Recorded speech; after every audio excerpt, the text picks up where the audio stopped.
사랑이 우리 가운데 충만하기를 소망합니다. 이제 평안으로 인사하겠습니다. 주님의 평안이 여러분과 함께. 옆 사람과도 인사합니다. 부드럽고 따뜻한 사람이 됩시다. 겸손한 사람이 됩시다. 벌써 사순절 5번째 주일이 되었습니다. 이제 사순절도 얼마 남지 않았습니다. 이제 종려주일 그리고 고난주간을 지나 우리는 부활의 주님을 향해 나아가야 합니다. 그 부활의 영광은 오직 그리스도의 십자가를 통해서만이 이루어질 수 있는 하나님께서 계획하신 가장 찬란한 역사임을 우리는 잊지 말아야 할 것입니다.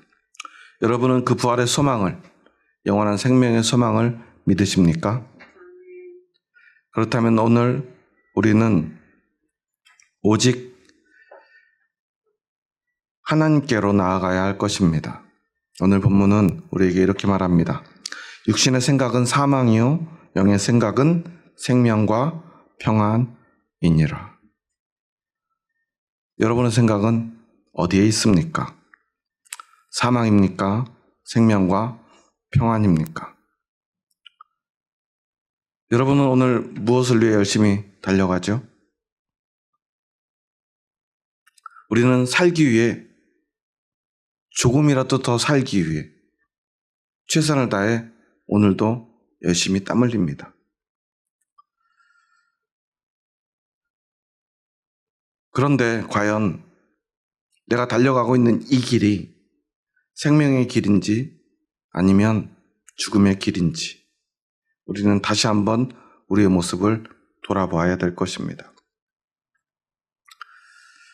예전에 제목이 긴데 김부장이라고 하는 드라마가 있었죠. 거기에 보면 젊어서부터 살아남기 위해서 공부 잘하던 형보다 더 잘해보려고 노력하고 또 대학에서도 최선을 다해 공부하고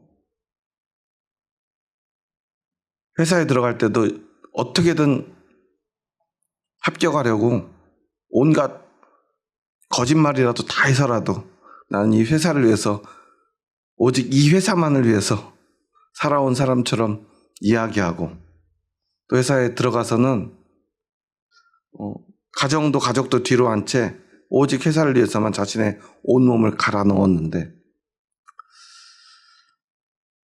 결국 그 회사는 그 부장을 버리고 맙니다.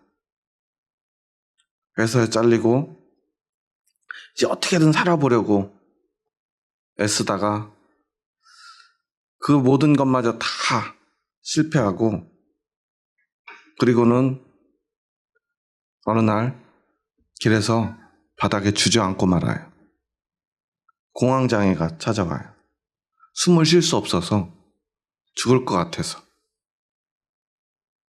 그곳에서 이제는 이대로 죽겠구나 하는 순간이 찾아옵니다. 그 모습을 보는데 정말 너무나 안타까웠던 생각이 나요. 단지 어떤 한 사람의 이야기가 아니라 어쩌면 우리 모두의 이야기가 아닐까 저는 생각을 합니다. 최선을 다했기에 살고자 누구보다 열심히 달렸기 때문에 그 모든 길이 막혀버렸던 그 순간 그는 숨조차 쉴 수 없는 고통에 사로잡힙니다.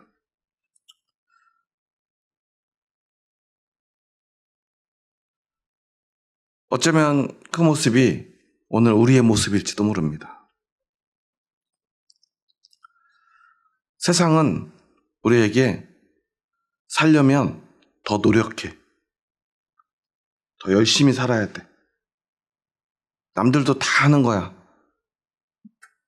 너만 특별히 힘든 거 아니니까 더 열심히 달려. 그리고 최선을 다해서 돈을 벌어야 돼.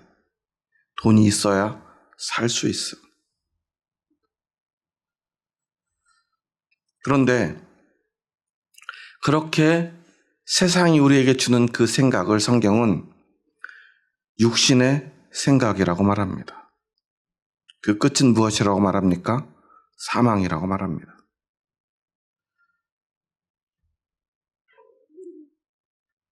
왜냐하면 우리가 아무리 열심히 노력한들 우리는 결코 영원히 살 수 없기 때문입니다. 제가 어렸을 때는 참 시간이 안 갔던 것 같아요. 특히 초등학교, 중학교 이렇게 다닐 때를 생각해 보면 그때는 왜 그렇게 어른이 되고 싶었는지 모르겠어요. 나도 좀 빨리 커서 어른이 됐으면 좋겠다.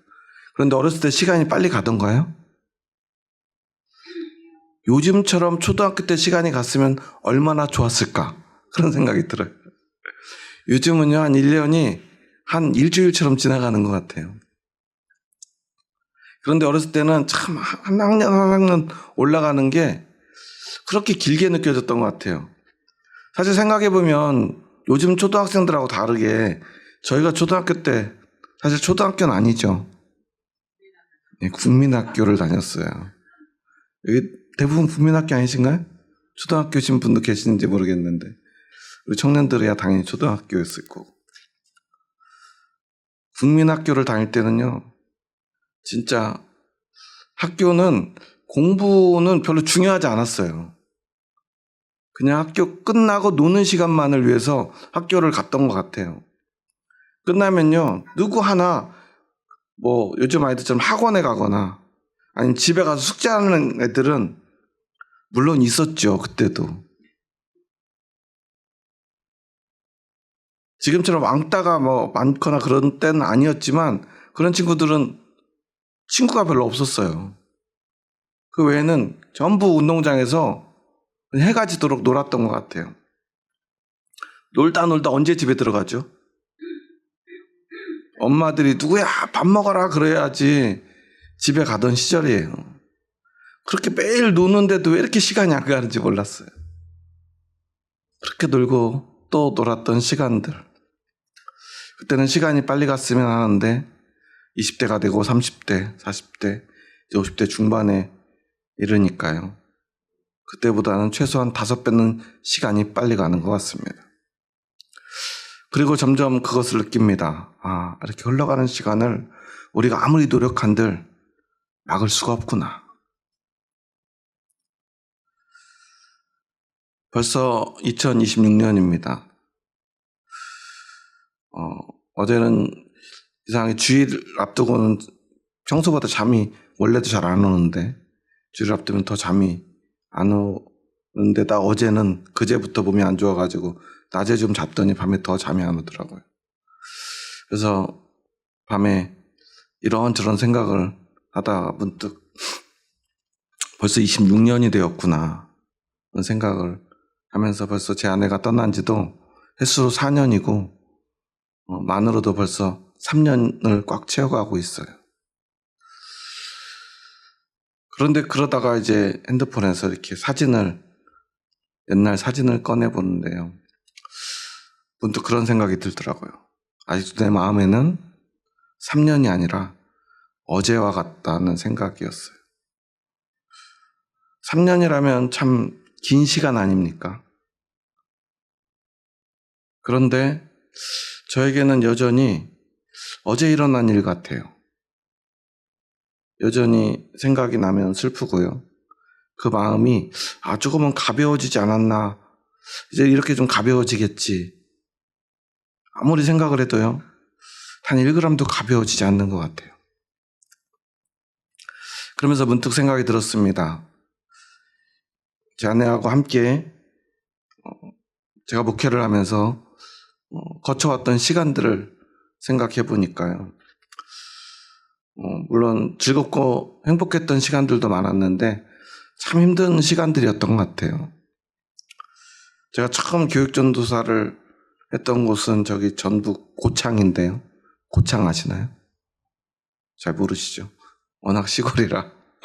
그런데 제가 살던 집에서 이 고창까지 거의 거리로 한 150km 이상, 한 200km 가까이 됐던 것 같아요. 이렇게 꾸불꾸불한 길까지 다 하면.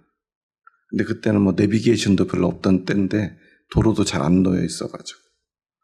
주일날 하루 사역을 위해서 토요일 밤이면 아니면 주일날 아침에 가야 되면 막 거의 한 시속 140, 50km 달려도 거의 1시간 반, 2시간을 달려야 돼요.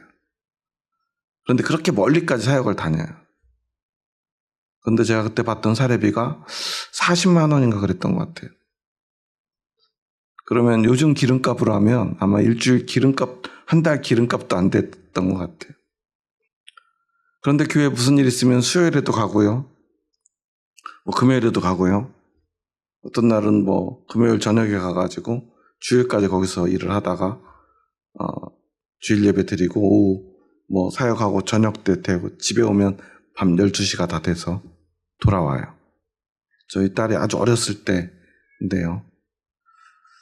그 어린아이 데리고 이렇게 왔다 갔다 하는 일이 쉽지 않았던 것 같아요.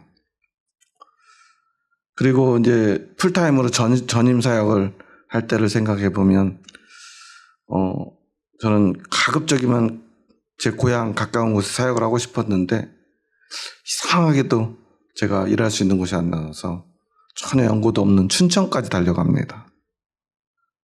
그래서 전혀 알지도 못하고 환경도 다르고 말투도 너무 다른 곳에서 갑자기 생각지도 않게 사역을 하게 됐어요. 근데 거기 사역을 하기로 딱 결정이 되니까요. 갑자기 그 다음 날부터 저희 고향에 사역지가 막 쏟아져 나오는 거예요. 갑자기 막 전화가 와요. 여기 무슨 교회인데 좀 와주면 안 되겠냐고. 그래서 이미 가기로 한 교회가 있다고 하면서도 고민이 되는 거예요. 제가 원래 가려고 했던 교회들에서 계속 연락이 오니까. 저는 고향에서 사역을 하고 싶었고 그곳에서 어떻게 보면 제 목회 여정을 계속 하고 싶다는 생각 때문에 사실 저는 신학교에 가고 목사가 되기로 그렇게 하나님 앞에 기도했었는데 생각지도 않은 곳들로 하나님이 저를 인도하시더라고요. 그런데 한 주 내내 진짜 새벽 4시에 일어나서 그 추운 춘천에서 교회가 그렇게 크지 않으니까 한 200명 되는 교회니까요. 부교육전 저 혼자입니다. 새벽부터 차량 봉고차 운전해야 되고요. 저는 거기 가서 처음으로 봉고차 바퀴에 이렇게 스파이크가 달린 걸 봤어요. 하도 추운 동네다 보니까 겨울이 되면 겨울용 타이어를 바꾸는데 보니까 아예 체인을 다는 게 아니라 타이어에 아예 스파이크가 달려있어요. 항상 눈이 있으니까. 그런데요, 그 스파이크가 달린 바퀴도 미끄러지는 걸 제가 그곳에서 경험했어요. 그런데 눈이 아무리 많이 와도요, 아무리 추워도 하루도 쉬지 못하고 새벽부터 밤늦게까지 교인들을 태우고 다니면서 예배드리고 또 신방 다니고 그렇게 할 때 제가 받았던 사례비가 지금도 잊혀지지 않는데 115만 원이었어요. 그걸로 온 가족이, 세 가족이 살아야 되는데요. 턱없이 부족하죠. 사역을 하면 할수록 느는 건 빚밖에 없었어요. 그리고 의정부에 와서도 또 새로운 사역지에서 사역을 하는데 그때도 뭐 비슷했던 것 같아요.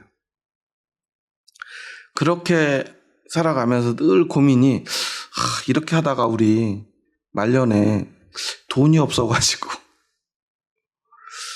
이러다가 그때 참 노숙자 되는 거 아닌가 하는 걱정을 늘 했던 것 같아요. 그래서 이제 의정부에 사역할 땐 집사람이 도저히 이대로는 안 되겠다고 갑자기 일을 시작했어요. 그래서 저는 그래도 사모님이 일하면 안 된다고 처음에는 계속 말리고 한 달을 넘게 계속해서 대화를 했던 것 같아요. 그러니까 나중에 저를 설득하더라고요. 아니 그냥 내가 이 교회 사역에 교회 일에 방해 안 되게 뭐 시간이 자유로운 일을 찾겠다. 그래서 시간이 자유로운 일을 찾겠다고 하더니 시간이 자유롭게 모든 시간을 다 쏟아붓는 그런 일을 하더라고요. 처음엔 조금씩 하는데 하다 보니까 일이 많아지니까 나중엔 출퇴근 시간은 자유인데요. 출근하는 것보다 더 빨리 가고요. 퇴근하는 것보다 더 늦게 퇴근하는 거예요. 밤에도 막 주말에도 쉬지 못하고 계속 일을 했던 것 같아요. 중간에도 제가 일을 그만두면 어떤가 하는데 그만둘 수가 없어요. 항상 돈이 부족하니까. 그래서 그때는 진짜 일을 그만두라고도 못하고 계속 하라고도 못하고 제가 그랬던 것 같아요. 그러면서 늘 마음속에는 이렇게 살다가 목사는 그래도 늦게까지 일하지만 70이 넘어서 퇴직하고 나면 어떻게 살아야 되나 하는 걱정을 했는데요. 3년 전에 그런 걱정이 괜한 걱정이라는 걸 제가 깨닫게 됐죠. 그때 깨달았습니다. 우리는 돈 때문에 죽는 게 아니구나. 그리고 돈이 아무리 많아도 우리가 살 수 없구나. 아무리 돈이 많은들 우리가 그 돈을 가지고 살 수 있을까? 돈으로 우리가 생명을 살 수 있다면 이건희 회장 같은 사람은 아직도 살아있겠죠? 정주영 같은 사람이 영원한 삶을 살 수 있겠죠? 그런데 그럴 수 없지 않습니까? 물론 돈이 없이 그냥 세상을 살아간다는 건 쉬운 일은 아니죠. 돈 없이 살 수 있는 사람은 없지 않습니까? 그래서 우리는 또 오늘도 또 지난 한 주간도 여러분 최선을 다해서 일하고 있지 않습니까? 그런데 우리는 잊지 말아야 돼요. 물론 세상에서 돈 없이 살 수 있는 사람이 없지만 그 돈이 우리에게 영원한 생명을 보장하는 것이 아니라는 사실을 우리는 잊지 말아야 돼요. 살기 위해 돈을 벌지만 돈이 우리를 살릴 수 없다는 사실을 우리가 잊는 순간에 우리는 육신을 따르는 사람, 육신에 굴복하는 사람이 됩니다. 여기서 계속해서 육신과 영에 대해서 이야기를 해요. 육신은 사륵스라고 하는 단어를 쓰는데요. 이 단어의 가장 중요한 의미는 뭐냐면 죄의 지배를 받는 우리의 자아를 의미합니다. 세상의 지배를 받는 자아, 세상의 생각을 그대로 받아들이는 거예요. 그리고 그 생각이 옳다고 동의하는 내 마음. 그래서 그 마음을 따라 살아가는 것, 이것을 사륵스라고 합니다. 푸뉴마는 무엇이냐면 이 영은 하나님의 거룩한 영, 즉 성령을 이야기하는데요. 원래 이제 푸뉴마는 이 그리스에서는 사람의 영혼을 뜻하는데 성경에서 영은요, 단순한 그 사람의 영혼을 말하는 것이 아니라 하나님이 부어주시는 거룩한 영을 의미해요. 그러니까 이 영의 생각이라고 하는 것은 거듭난 자가 예수님을 믿고 새로워진 우리가 성령님을 받아들이는 거예요. 그래서 우리 안에 들어오신 그 성령, 그 성령님을 따라 살아가는 것, 그게 바로 영의 생각, 그리고 영에 속한 사람, 영을 쫓는 사람, 영에게 굴복하는 사람입니다. 앞서서 육신의 생각이라고 하는 말은 원래 프로네마라고 하는 단어를 쓰는데 이 말은 전념하다라는 뜻을 가져요. 이 전념하다 라는 뜻의 가장 핵심은 뭐냐면 우리 사는 삶에는 선택지가 여러 가지가 있죠. 그런데 그중 하나를 선택한 다음에 마치 그것 하나밖에 없는 것처럼 전념하는 삶을 이야기하는 거예요. 그냥 이 생각도 하고 저 생각도 하는 그런 생각을 말하는 게 아니에요. 육신의 생각이라는 것은 육신을 선택하고 그 생각에만 전념하는 거예요. 그러니까 세상에 야, 너 돈을 벌어야 돼. 돈이 너를 살려. 돈이 있어야 살아. 그럼 우리는 어떻게 하는 거예요? 생각하는 거예요. 전념하는 거죠. 그래 맞아. 돈을 벌어야지. 돈이 있어야 살 수 있어. 돈이 없으면 죽어. 그렇게 살아가는 게 육신의 생각이라는 것입니다. 앞에서 이야기한 대로 제가 제 아내를 떠나보내면서 가장 많이 했던 생각이 이런 거였어요. 목회를 하면서 정작 제일 많은 고민이 돈이었다는 사실이에요. 그래서 제 아내가 딱 죽고 나니까요. 제가 제 속으로 제일 많이 되뇌었던 말이 이거였어요. 돈이 무슨 소용이 있나.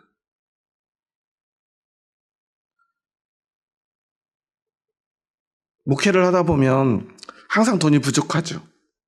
신방을 가면 이렇게 예배 드리고 나면 헌금하시는 분들이 있어요. 그래서 제가 이제 부교육자 사역하는 교회마다 이제 신방을 가면 헌금을 못 하도록 했어요. 교회 이제 장로님들이 당회에서 결정을 해가지고 이제 교회 주일 예배 때 헌금하는 것도 벅찬데 신방 갈 때마다 이렇게 헌금하면 성도님들이 다 가난하게 사는데 이게 좀 너무 어려울 수 있다, 부담될 수 있다. 그래서 그것을 일찍 금지시켰어요. 그때 어떻게 됐을까요? 제가 신방을 가면 권사님들이 이제 예배 드릴 때는 안 하시다가 제가 집에 가려고 그러면 갑자기 주머니에다 뭘 집어넣어요. 뭘 넣어요? 봉투를 이렇게 집어넣으시는 거예요. 장로님들은 왜 헌금도 못하게 하는 거야 이러면서. 그러니까 이거 헌금 아니고 제가 그냥 개인적으로 드리는 거예요 이러면서 원래 이렇게 봉투를 넣어주세요. 그럼 저는 이제 빼가지고 다시 이렇게 드리죠. 이러면 제가 신방을 못 옵니다, 권사님.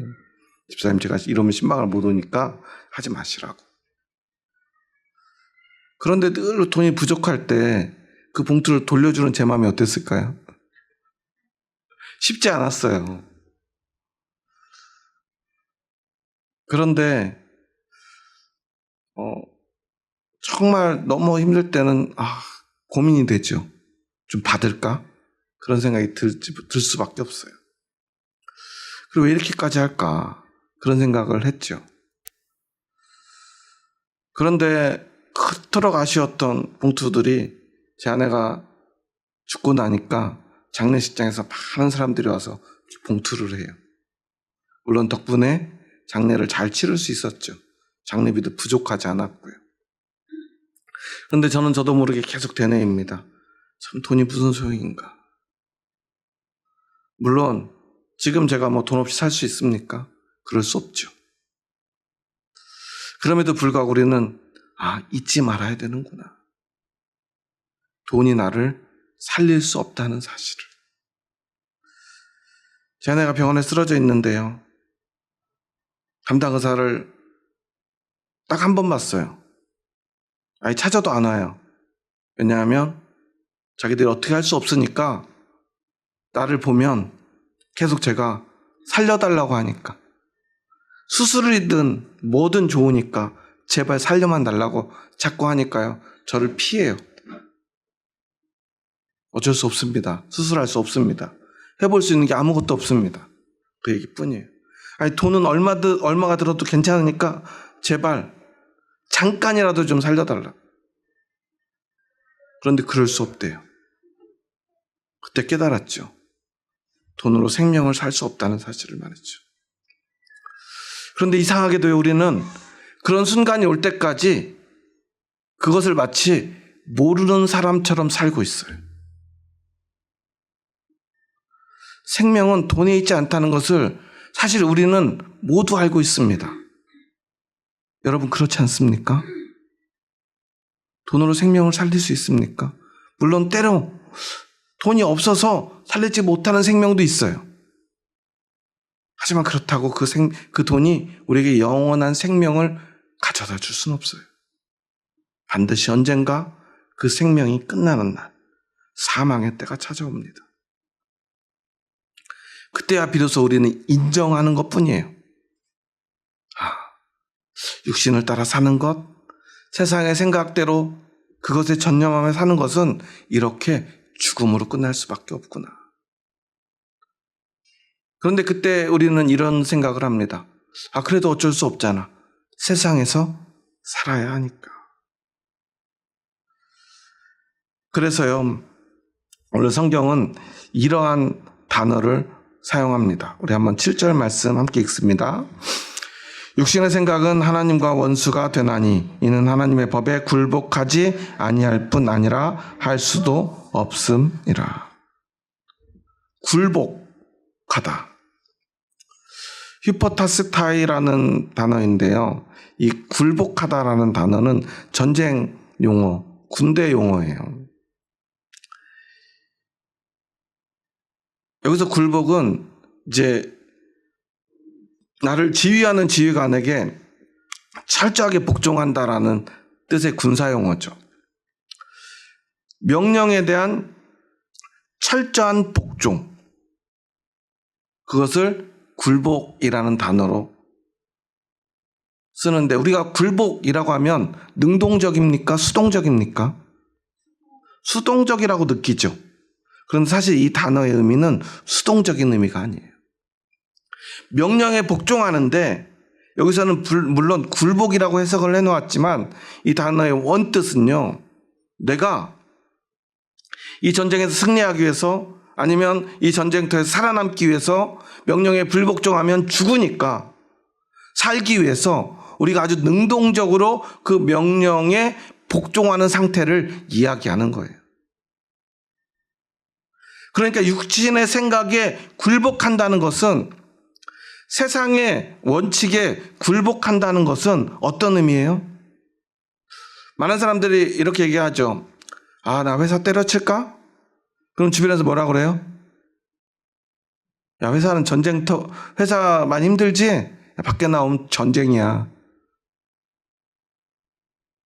회사에 있을 때가 훨씬 나아. 이런 이야기들 많이 하잖아요. 살기 위해서 어떻게든 회사에서 우리는 살아남으려고 애를 쓰잖아요. 먼저 나간 사람들이 퇴직금 받아가지고 사업하면 어떻게 돼요? 99% 확률로 망하잖아요. 대부분 다 망했다는 소리밖에 안 들리잖아요. 회사 그만두고 나가가지고 성공했다는 사람 여러분 주변에서 본 적 있나요? 그런 전설적인 사람들은 TV에만 나와요. 그러니까 살아남으라고 조언해요. 즉 우리는요, 살기 위해 자발적으로 굴복하는 거예요. 살기 위해. 그런데 그것은 사는 길이 아니야.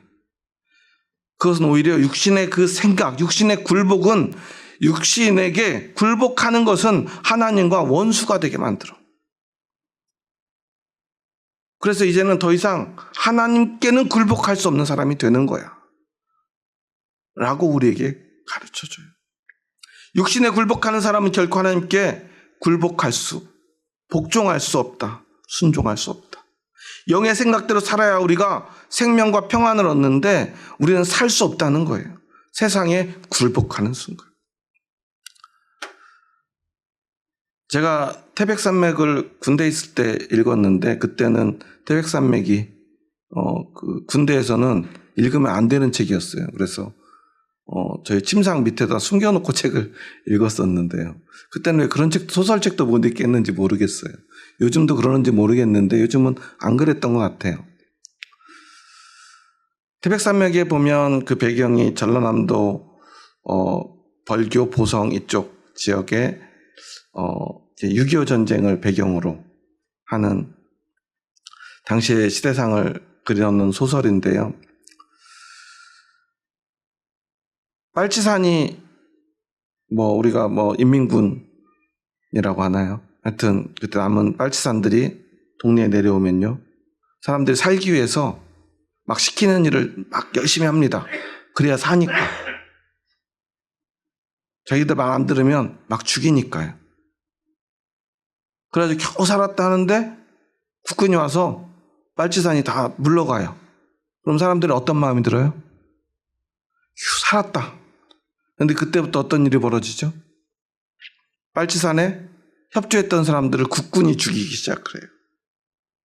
국군의 부역자들이요, 사람들을 색출해내기 시작합니다.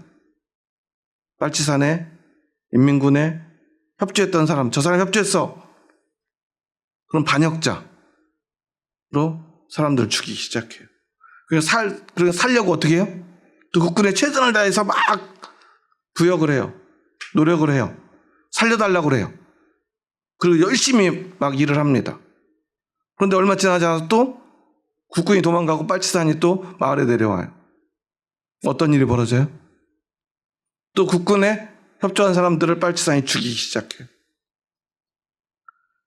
그저 사람들은요, 그냥 살기 위해서 열심히 살아가는 죄밖에 없어요. 그런데 인민군이 와도 죽고요. 국군이 와도 죽어요. 제가 그 소설을 읽으면서 얼마나 막 마음이 답답했는지 몰라요. 도대체 어떻게 해서 하는 거예요? 거기에 보면요, 그 주인공이나 그 주변 사람들은요, 이 공산주의냐 민주주의냐 이런 데 별로 관심이 없어요. 그저 시골에서 농사 지면서 그냥 열심히 사는 사람들이에요. 그런데 자꾸만 강요합니다. 너 어느 편이야? 우리 편이야? 저쪽 편이야? 그냥 살기 위해 열심히 노력한 것밖에 없는데 얼마나 억울한지 몰라요. 저는 오늘 말씀을 보면서 그 소설을 읽던 때가 생각났어요. 우리는 얼마나 억울합니까? 여러분은 세상에 살려면 돈 벌어야 되잖아요. 열심히 살아야 되잖아요. 세상의 이치에 따라야 되잖아요. 우리는 살기 위해 노력한 것밖에 없잖아요. 그리고 또 교회도 열심히 다니잖아요. 천국에 가야 되잖아요. 지옥에 갈 수는 없지 않습니까? 그래도 또 교회 열심히 다녔잖아요. 그래서 교회도 열심히 다니고 세상에서도 열심히 살고 그냥 우리는 그렇게 살아가고 있는 거예요. 그런데 오늘 말씀 속에서 우리가 한 가지 잊지 말아야 될 게 있습니다. 우리는 결국 선택할 수밖에 없다는 거예요. 거기에는 용기가 필요합니다. 물론 살기 위해 노력하는 거 너무나 중요하죠.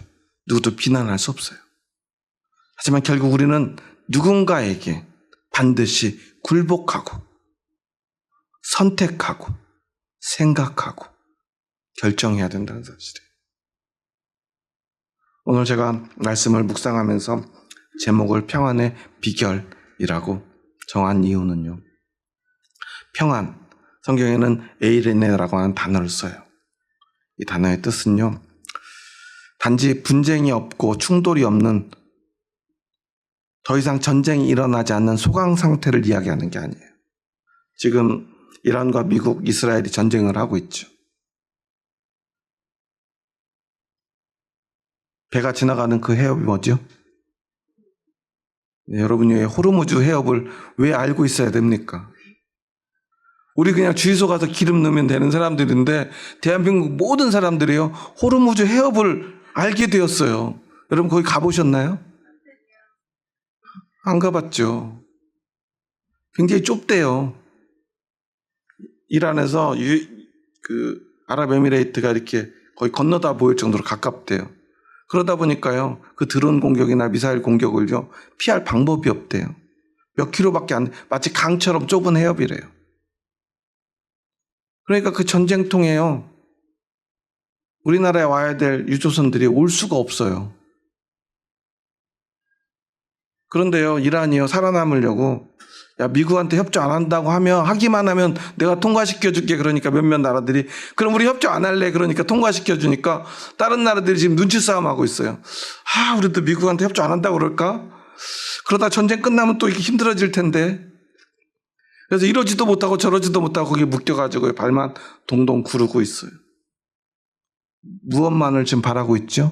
전쟁이 잠시라도 멈춰지기만을 바라고 있어요.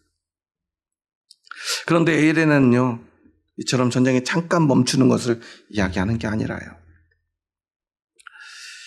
그 나라와 나라가 사람과 사람이 완전히 관계를 회복하고 적극적으로 서로 소통하고 만나고 그냥 만나는 게 아니라 서로 만나고 싶어서 만나면 기쁨이 차오르고요. 행복한 그런 상태를 에이레네라고 합니다. 우리 그리스도인의 에이레네, 평안은 어떤 것입니까? 하나님과 싸우지 않는 게 아니에요. 하나님의 진노가 무서워서 그냥 적당히 주일 예배 좀 드리고 11조 좀 해가지고 무마하는 게 아니라 하나님을 너무너무 보고 싶어서 하나님 만나기 위해서 다른 모든 것들을 기꺼이 다 포기하고 오직 하나님 만나는 그 기쁨만을 위해서 우리의 모든 것을 바치는 상태. 그게 바로 평안이라는 거예요. 그래서 우리가 평안하려면 어떻게 해야 돼요? 세상과는 원수가 될 수밖에 없다는 거예요. 그런데 우리가 세상에 굴복하고 세상을 생각하고 세상을 선택하고 세상을 따르면 우리 하나님과는 원수가 될 수밖에 없다는 거예요. 여러분은 오늘 하나님을 믿으십니까? 하나님과 평안하기를 원하십니까? 그래서 하나님이 주시는 영원한 생명을 누리기 원하십니까? 그렇다면 우리는 때로 너무나 힘든 선택을 해야 될지도 모릅니다.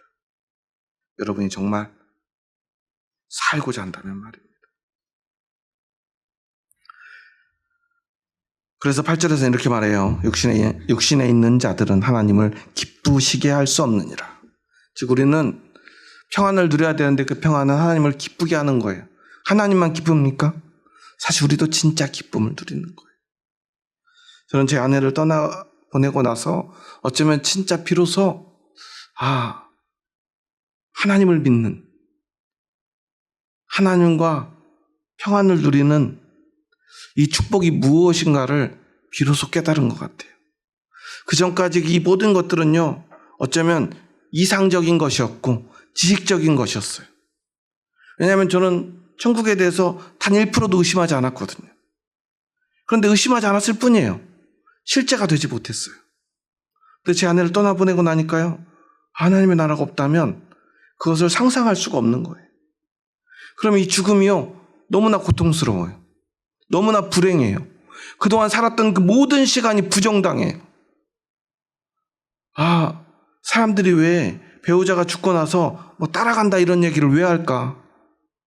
제가 그 심정을 너무나 잘 알 수 있을 것 같은 거예요. 모든 게 다 허무해져요.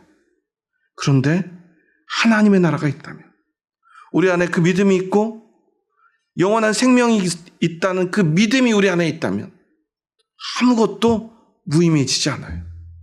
우리의 지나온 모든 삶이 다 소중해집니다. 그리고 그 죽음조차도 거룩하고 아름다운 죽음이 돼요. 그리고 그 죽음에서도 우리는 소망을 봅니다. 죽음 속에서도 우리는 기쁨을 잃어버리지 않을 수 있어요. 그래서 오늘도 저는 이곳에 서 있습니다. 그 영원한 생명을 나누기 위해서. 그래서 영을 따르고 영을 생각하는 사람은 먼저 생명을 얻고요.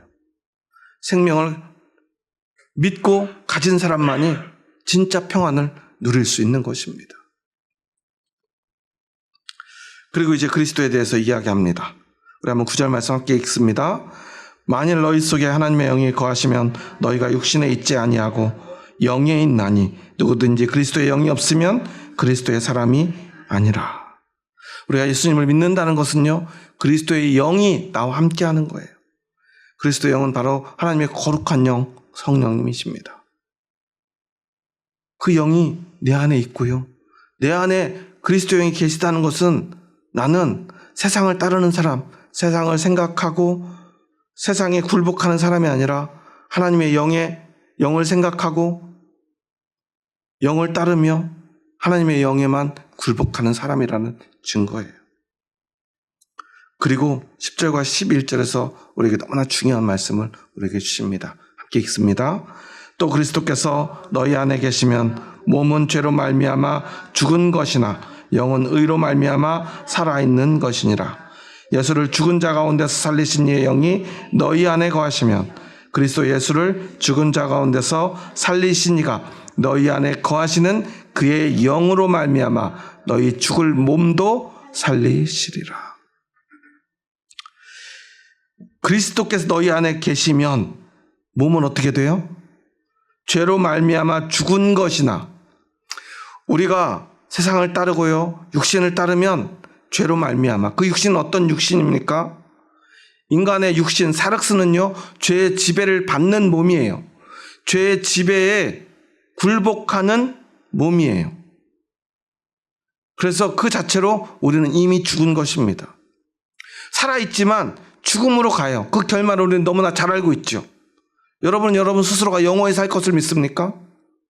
우리가 예수 그리스도가 없으면 우리는 죄 가운데서 반드시 죽게 돼 있어요. 그런데 오늘 자기가 죽을 거라고 생각하며 사는 사람이 한 명이라도 있습니까? 아무도 없어요. 우리는 마치 영원히 살 것처럼 살아가요. 제가 제 아내를 보내고 사람들을 보는데요, 어떤 마음이 드냐면요, 마치 저한테만 이런 불행이 찾아온 것 같은 마음이 들어요. 왜 그럴까요? 주변의 사람들을 봐도요, 자기에게는 마치 이런 일이 안 생길 것처럼 살더라고요. 그 누구도 말이죠. 많은 사람들이 저를 위로합니다. 그런데 과연 우리가 서로가 서로에게 그런 위로를 할 능력이 있습니까? 저를 위로하는 사람들에게도 오늘 같은 일이 반드시 일어날 것이기 때문에 그래요. 저는 그 일을 먼저 당한 것 뿐입니다. 우리에게는 반드시 그 일이 찾아와요. 아내든 남편이든 자녀이든 언제든지 내 사랑하는 사람들이요, 반드시 나를 먼저 떠나거나 내가 그들의 곁을 먼저 떠나야 합니다. 나이가 어떻게 되든 그 슬픔은요, 동일하다는 사실을 우리는 기억해야 돼요. 그렇게 죽을 수밖에 없는 우리가 그리스도의 의로 다시 살아납니다. 영혼만 살아나는 게 아니라 영은 의로 말미암아 살아있는 것이다. 하지만 그것으로 끝나지 않습니다. 예수를 죽은 자 가운데 살리신 이 하나님께서 너희 안에 거하시는 그의 영으로, 그리스도의 영으로 너희 죽을 몸도 살리시리라. 우리의 몸도 반드시 다시 살아날 것입니다. 그래서 우리는 영원토록 그 몸으로, 그 영으로 하나님과 함께 평안을 누리며 영원한 생명을, 영원한 나라에서 살아가게 될 것입니다. 오늘 우리가 이 사순절의 기간을 거룩하고 아름답게 보내는 이유가 바로 거기에 있습니다. 여러분은 살기 원하십니까? 아니면 죽기 원하십니까? 하지만 기억해야 합니다. 우리는 누구나 살기 원하는데 세상에서 살려고만 세상에 굴복하면요, 결코 살 수 없다는 사실을 우리는 오늘 이곳에서 기억해야 합니다. 돈이 우리를 살릴 수 없다는 사실을 여러분 잊지 마십시오. 돈을 그냥 버는 것과 돈에 굴복하는 건 다릅니다. 한국 교회가 11조를 강조하는 것에 대해서 많은 논란이 있지만 우리는 돈이 아니라 그 믿음을 이야기하고 있는 거예요. 진짜 돈을 이야기하는 교회가 없지 않은 것도 사실입니다. 하지만 그렇다고 우리가 그 돈을 내려놓지 못하는 그 삶을 가지고 믿음이 있다고, 영원한 생명이 있다고도 말할 수 없지 않습니까? 우리는 그 11조를 통해 우리의 믿음을 하나님께 말하고 있는 것 아닙니까? 돈이 내 생명이 아니라고 우리 스스로에게 고백하고 있는 것 아닙니까? 여러분의 생명이 어디 있는가를 오늘 다시 한번 기억하시기 바랍니다. 그리고 여러분, 우리 그 믿음으로 반드시 살아납시다. 영원한 생명을 누립시다. 그리고 이곳에서 우리가 생명이 있음을 믿음으로 고백함으로 이 땅 가운데서도 평안을 누리고요, 하나님 나라에 가서 영원한 기쁨의 소망을 함께 찬양하며 기뻐할 수 있기를 소망합니다. 그 믿음이 없이는요, 우리는 이미 이 땅에서 우리가 감당할 수 없는 슬픔에 반드시 한번 직면하게 될 것입니다. 그리고 우리는 후에 깨닫게 될 것입니다. 내가 무엇을 위해 살았는가?